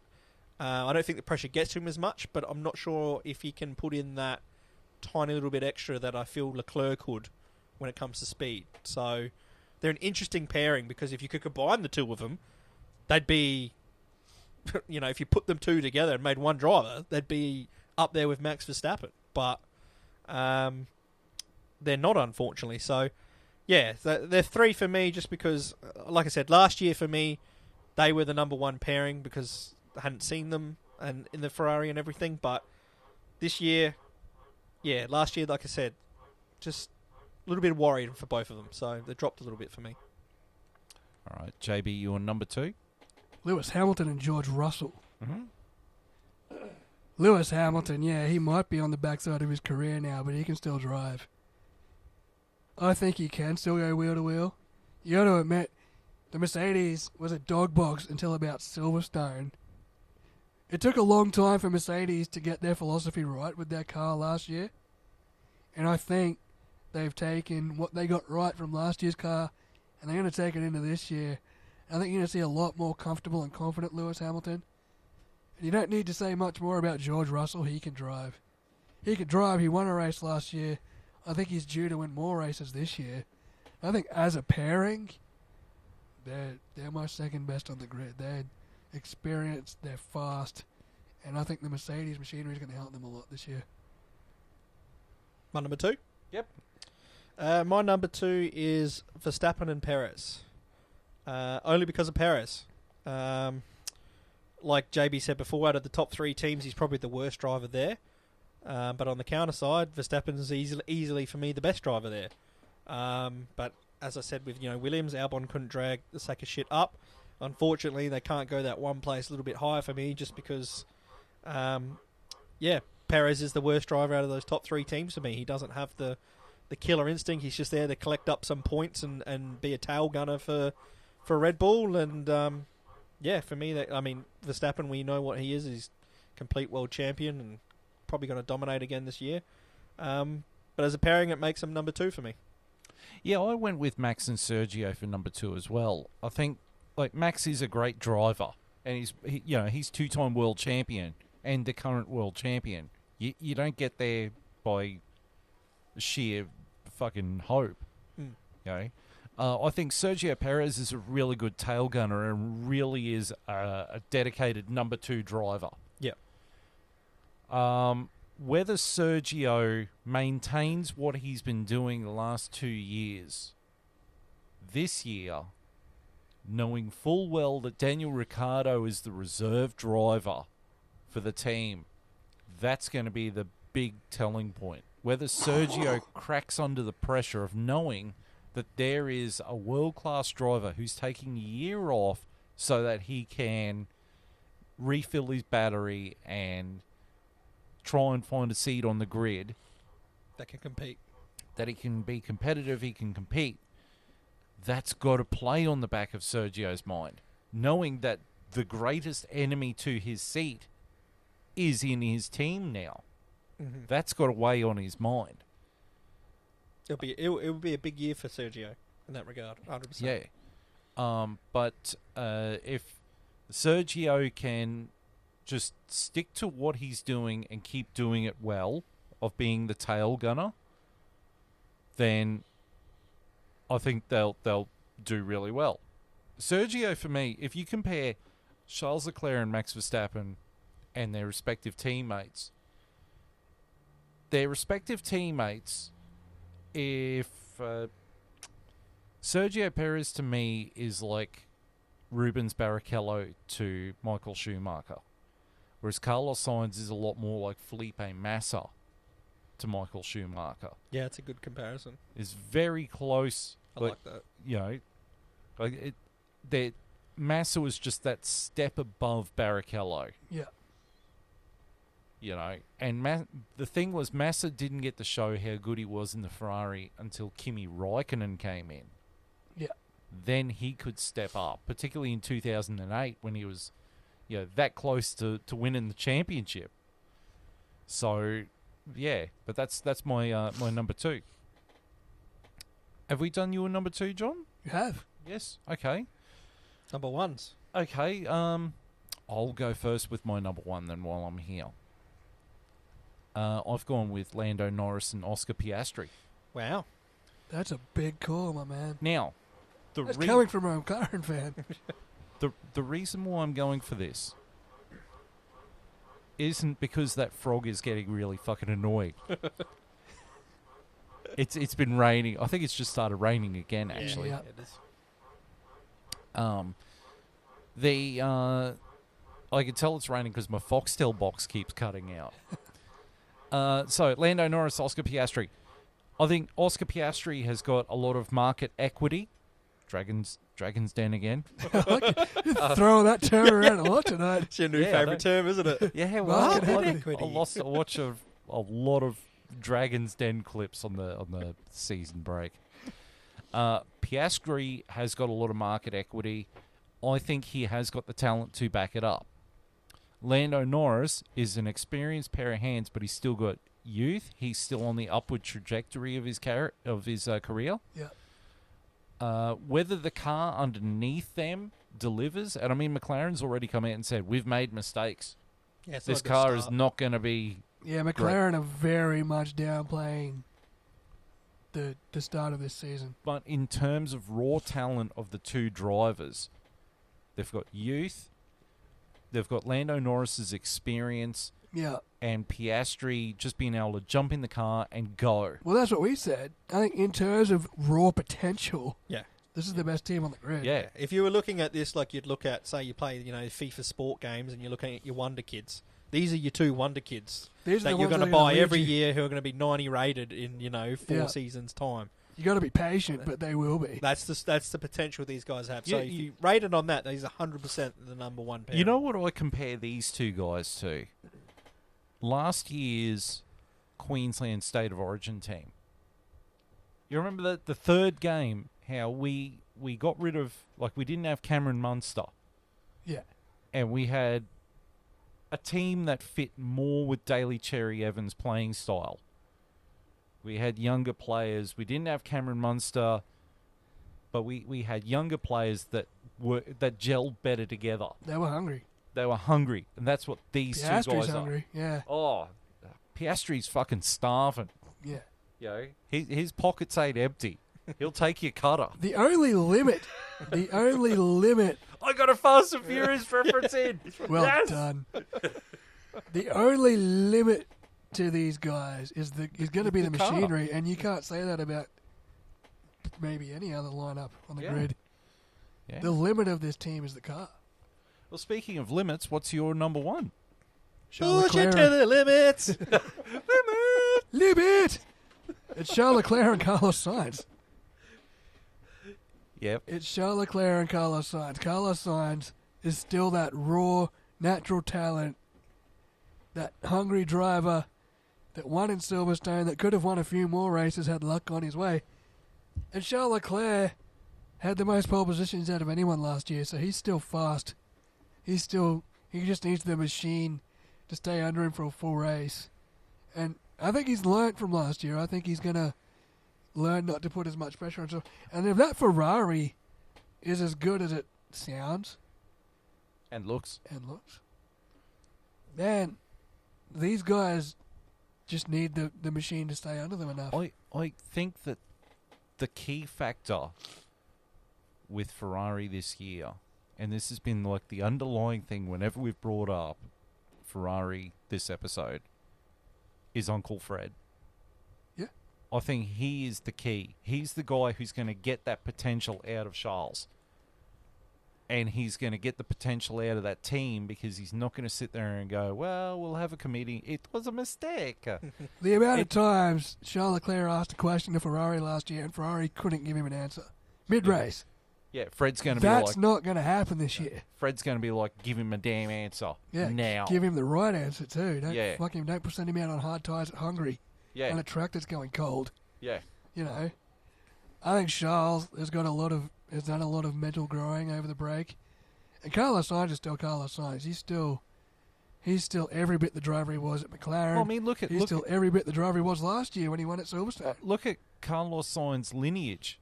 His father is a multiple-time world rally champion. Yeah, That is a sport where you need to concentrate. If there's someone who can get in Carlos Sainz's ear and say to him, you need to focus, you need to do this, it's his old man. I think pound for pound, driver for driver, like this is the best pairing on the grid still. Yeah. In spite of what happened last year with Charles Leclerc shooting himself in the foot, I think pound for pound, driver for driver, Charles Leclerc and Carlos Sainz are still fast, talented, hungry. They can get around, you know, Charles Leclerc can put it on pole. You know, he put it on pole more times than Max did. And, Carlos Sainz is right there. Like, in terms of, he's definitely better than Sergio Perez. I think the only thorn in his side would be Lewis Hamilton and George Russell, because I think both of those drivers are probably better than Carlos Sainz. But, yeah, pound for pound, still, these guys are still my number one pairing. Mm-hmm. And Longhorn to finish us off. Well, we've got different number ones, which is interesting. It's good. My number one is Lewis Hamilton and George Russell. Pains me to say it. I mean, at the end of the day, though, Lewis Hamilton is a 7-time world champion, and he might be getting towards the end of his career, but he still showed last year that he's up there with the top dogs. He's still got that. He didn't get a win, though. No, he didn't, but they didn't have the car last year for that. They did come on the end of the year, and this is another reason why I've bumped them up to number one for me, is George Russell made the most of that. I was really, really impressed with George Russell last year. He was consistent again. I mean, these two didn't have a DNF until the last race, I believe. Lewis Hamilton had one? Mechanically, they didn't have a DNF. Yeah. Lewis was taken out in Spa. Yeah, so they were just consistent all year. Granted, they had the reliability, but I didn't really see too many crashes between the two. Like, they were just... No, they're a good safe, pairing. Talented, consistent, good pair of hands. Yeah. With both World Championship caliber potential. I mean, obviously, Hamilton is that. He's done that. He's won 7. So every year he's in it, he's got the potential to win it. Lewis's championship potential is done, but George's is just starting. That's right. They're in that crossover phase where Lewis isn't going to win another championship, Not while Max Verstappen's there. but George will. That's right. And that's why, for me, they're gone to one. Because I think last year, George was the one that showed me out of the... you look at the top 3 teams that we've nitpicked here. Carlos Sainz, Charles Leclerc, George Russell last year. Although he didn't win the most races or most pole positions, he showed to me that he might be the most complete driver out of all of them to take the next step, to take it to Max if he gets the right car. And again, I agree, Lewis Hamilton might not be the one to win the World Championship, but he's got all the pedigree and still the talent and consistency to be up there. So for that, they had to be my number one, based off of pound for pound for me. Put them together. Yeah, well, I mean, George Russell does have a lot of market equity. and Just going to leave some money on the table. Man. Some money on the table. And George, I suppose I should say your catchphrase. Like, Lewis Hamilton does have a lot of money left on the table. But I think he's done. I think he's done all he can. Yeah, he's not winning another title. He's not going to win another title, but take his experience, take a 7-time world champion, and if he's going to have to be the tail gunner, he's going to be like Fernando Alonso, like 2012 Fernando Alonso. Or 2010 Michael Schumacher. He's going to be... He's good enough to be where you need him to be. Yeah. He may not be winning the race, but he'll be where you need him to be, and he's going to be good enough to stay there. Yeah. Which is something you can't say about Sergio Perez, and probably something you can't even say about Carlos Sainz. That's right. Good drivers, not great drivers, or very good drivers, but Lewis is that step above, and George Russell on potential is above even that. He's the one for Max me is that still sticks Max out. is still the head of the table. Yeah. Acknowledge him. He's on a tier on his own at the moment, Max Verstappen, but for me, the tier under him It's probably George Russell. is George Russell. Yeah. And I would lump in Charles Leclerc, Lewis Hamilton into that same tier, but George is at the head of it. And for me, George is the one with that. I feel he might have that little edge to go into the next tier to challenge Max, where Hamilton, for me, won't go up again. He won't match Max, but he won't drop out of being that top tier. He will be a top 4 driver on every race. I don't think Lewis could mentally push himself to be that again. No, he's done. He couldn't do 2021 again. It would kill him. Yeah. George can, though. George is young. Right. George is young and up for that fight. And he's man, mature. When Lando and Oscar give them 2-3 years to get that McLaren right, when they get their chance to throw their hat in that ring, this championship's going to be awesome for the next decade. I agree. The amount of We've got talent a lot that's of there. young, good talent at the moment. They're going to push each other. Yeah. It's all it's going to come down to, though, is can Max keep pulling away from them? Because as much as these young guys could get better, if Max keeps getting better, he's going to be a step ahead. He'll plateau at some point, man. Well, here's the It's thing. got to, but is that going to come down to machine or him? Here's the thing. It was something I think you said last year, JB, which was 2022, Max will walk away with the championship. 2023, Max is going to fight for it. Yeah. He's going to have to fight, and he's going to have to fight really hard. And Yeah. I think he's going to have to fight. And I think it's going to be... Max can fight, man. It's going to be an all-in brawl. Max has been through it, man. Max went through 2021. It'll be... Max can fight. Max, George, Charles. I think Carlos Sainz will be in the fight. Yeah. I think Hamilton will be teetering on the edge of it, but I don't think he'll quite be in it. And Sergio, he's going to have to fight to be in the fight. Yes. If that makes any sense. Yeah. As we keep saying, and it's nothing against Sergio Perez, but he is the worst of those 6. Yeah. It just is. In fact, there'd be other drivers in the lower teams I'd even have over Sergio Perez, you know? Lando would be over Sergio. Yeah. Yep. I'd probably even have Bottas, to be honest. Or Gasly. Ocon.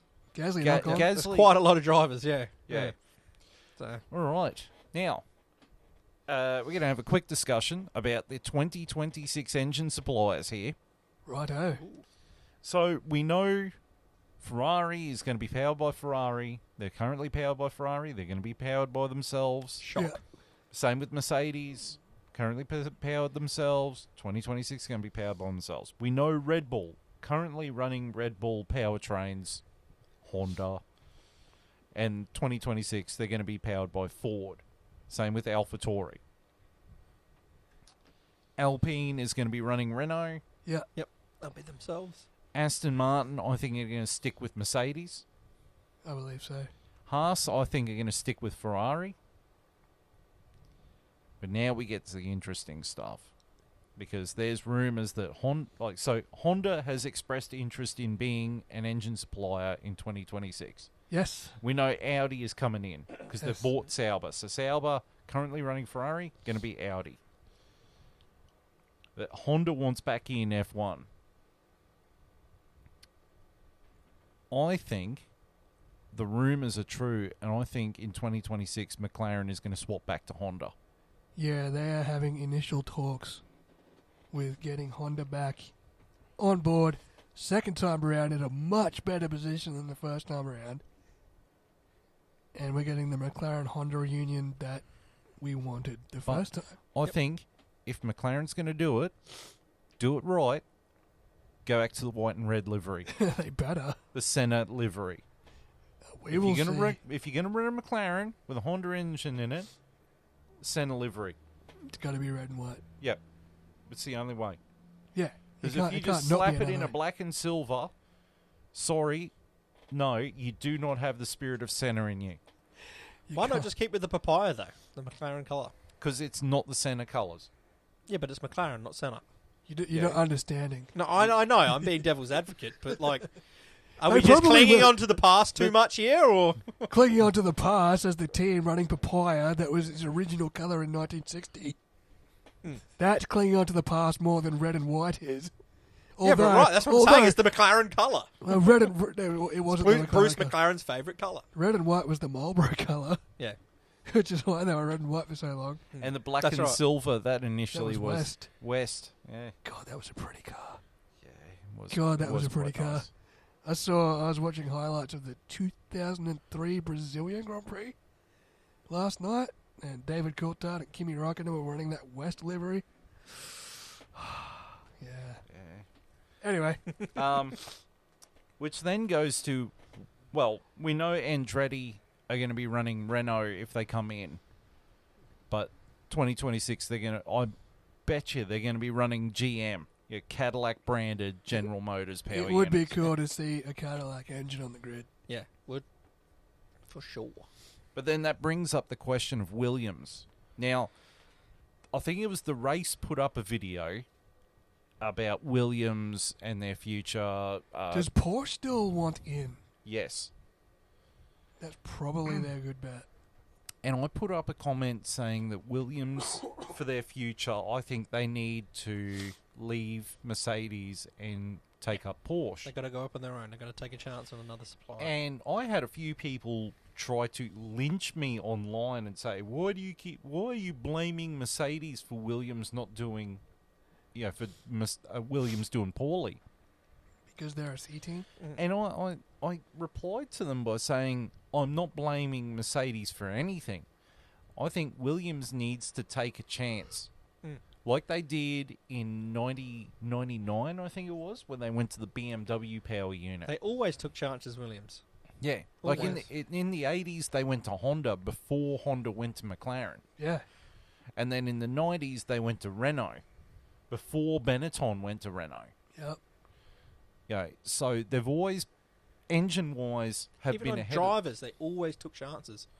Even when they had they had the current champion, they still took chances and swapped them for other drivers. Like, they just always adapted and evolved. Yeah. And I think that they need to take a chance and get Porsche engines because it'll be a works project. Porsche will inject not only money, but personnel into the team. It'll be about Williams. Yeah. Not about feeding data to Mercedes and bringing through... I mean, they don't have a Mercedes reserve driver now. They got their own and Sargent, but it would just be about making them their own team again, all fall on their own sword.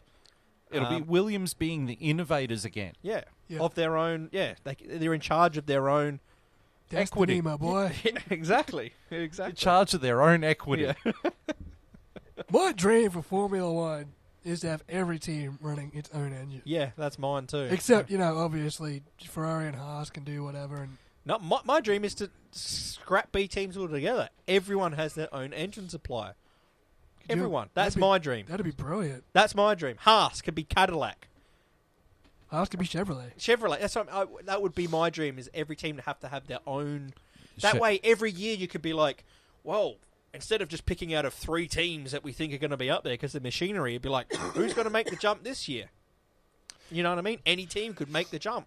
Yep. We all know every year we're never going to be talking about Haas on a podium. We're never going to be talking about Williams at a podium at the moment unless they take a chance like we're talking about. But Yeah. it's if you had every team as their own supplier, every year you're just like, you'd have a rough idea on the last year, like, well, I think this team would be good again, but any team could just make that step That's and it. next year be in it. And you're going, hell yeah, how exciting is this? Last year, you know, Haas were bottom dwellers. This year they're actually up there for podiums. It's like, Yep. it'd be exciting instead of being like, well, we know Max Verstappen's going to be probably winning again for the next until the engine changes, you know? We're basically picking out of 3 teams every year. You know? Well, because the FIA has said that, you know, we want to have 12 teams on the grid, and so everyone's going Andretti's in. There are a couple of other teams that are interested in joining F1. There is one that's being rumoured because of their rally version team principle. So the teams that are being rumoured, so there's a rumour that Honda is just going to re-establish their own team Righto. from the kickoff. That'd be a big turnaround. I think they're better off siding with McLaren. Yeah. There's a rumour that Lamborghini Oof. running Really? Audi engines. Okay. Yeah. Lamborghini. I mean, they've been running Audi engines in their road cars for years. So. Yeah. Or there's a rumour, and we joked about this at the mid-season episode last year. There's a rumour that Hyundai is joining. Hey. Yeah? Seriously. Because you know who the head of their rally program is now? Cyril Abiteboul. Yep. Hey. Yep. So Cyril Abiteboul could come back as a team principal at Hyundai F1, running Hyundai Even if he engines. doesn't come back as a team principal, he can just be a, what do you call it, advisor. But that'd be a nice FU to Renault, wouldn't it? Would be. Yeah, well, he's there because obviously I support Hyundai in the World Rally And I Championship. mean, so. there's even rumours that Toyota's interested. That's what everyone wants a slice of the I'd pie, 'cause love to see Formula One's so Toyota big. back in Formula One. Yeah. You know what I really would like to see is Toyota, because Gene Haas keeps whinging about F1 too expensive. Sell the team to Toyota. Sell the team to Toyota. Let Toyota take over the team, and Gene Haas can just fuck right off. Yeah, that'd be Yeah. great. That would be nice. Right. So Wow, it's taken us a while, but we're back into the swing of it. we're back. So Back in black. I suppose it's time for us to talk about the socials. Yeah? Yeah. Social medias. So we are still on YouTube, currently still on the Vindicator 18 channel, but Yes. I think we are going to try and We do need to fix that, yes. get our own F1 channel on there, so that YouTube can not monetize us, and send out surveys asking how much we get money do you paid. make this How happy are you with the paycheck? Yeah, that's Zero, non-existent. same as the paycheck. So we're on YouTube on the Vindicator 18 channel.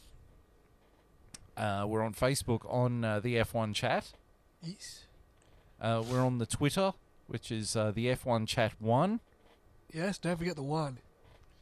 We're on the Rumble with the F1 chat. Correct. And we are on the Spotify with the F1 chat. Whew. That's us. Yes. Whew. So I think we're going to be back on in 2 weeks' time, I think. Yeah, well, testing. about We're testing. testing this weekend. Testing is next week, I think. It will be before our next episode if we come back in 2 weeks. Yes. I know Yeah. that much. Testing, we might sit down and watch Retro Race. Yeah, we Back haven't when, done that yet. yeah. That's always a good old tradition to start off the year. Because I think I was looking at the 1996 Pacific F1, which was from another Japanese track that wasn't Fuji or Suzuka. Righto. Right. So, yeah, I was looking at that. It could be that. It could be 1998 Spa. You just want carnage. Yes. I do like carnage. Yeah. I do like 1998 Spa. Oh, that was something. That was chaos. Yeah. Or 1997 Hungary, Yeez. because that was the one that Damon Hill was in the Arrows. Yeah. You just need to spin the wheel and pick a random race that we've never seen before. You know what we should do? We should put it up on the Facebook channel and people can vote. We can definitely try that. Yeah, we can try that. But this was a nice way of us getting back into the swing of it. Yeah, ready to kick off a 2023 campaign, hey? Cheer for 23. 23. Season 3, as you were saying. Season Third 3, year. yes. Almost Third as year many for you guys. seasons as Drive to Survive. But no, this was a good way to get back into it. And yeah, it felt like a snuggly little glove.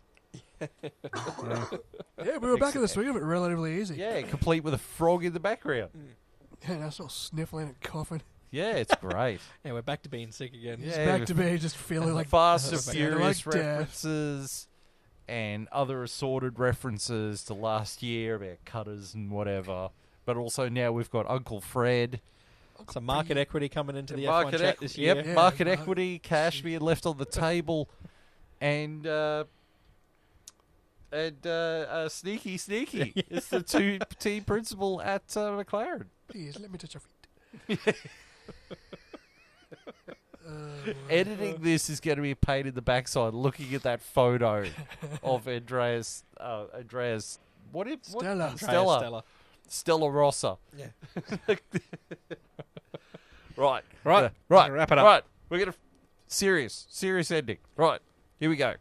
So thanks everyone for tuning into this episode. Make sure you share us around. Kind of like my ex-girlfriend. Just share her around. Phil's ex-girlfriend's had 2 name drops tonight. You introduced me to her. Yeah, I'm sorry. about Yeah, that. it's all right. I'm still with the love of my life, Carrie. So, Oof. Oh, no. No. You got some editing to do. love of my life, Carol. Sorry, Delete. Carol. She knows. She knows. Delete. Delete. Abort. Matt Hardy. Delete. This one's going in the lost episodes for. We're going to have to do this all again. I'm going in the We're- lost episodes file. We're injecting the SD card as we speak. Redo from scratch. See you tomorrow night to do it again, boys. I'll just do it again now. Right, editing. Yeah, so share us around on the social medias and click the like, subscribe, all that bizzo, because we're not desperate at all. We just want YouTube to pay us. We just want money. Yeah, we just want money. We don't do this because we enjoy it. We do it because we want the money. We just want to get what we're owed. We want one of them silver plaques like PewDiePie and the 8-bit guy and all that crap. I don't like taking baseball bats to places, but I just want to get what I deserve. Yeah, now that I found out I'm a content creator, That's going on my resume for my new job application. Content creator. Production manager, head of print my department. pronoun is now content creator. You put that on your Facebook Yeah, profile. content / creator. Right. So, Alright, I'm done. right. Let's get out of here, Yep. boys. All right. Until Episode 1 done. episode 1 done. 2 weeks' time, we'll be back with testing and retro race and whatever news happens. When's Drive to Survive start? 24th. 24th, so next week. Ooh, we might be able to recap Drive to Survive Yes. as well. Yes, we can does that. Actually, that's later on this week. It's in 4 days' time. Yeah. Hell yeah. Weekend bin watching. Yep. Actually, probably won't be out until Friday here. That's all right. I just want to see how time we for the can. weekend. I just want to see if we can legally stream testing on Sky Sports. But thank you for tuning in. Thank you for returning this year if you're a returning listener.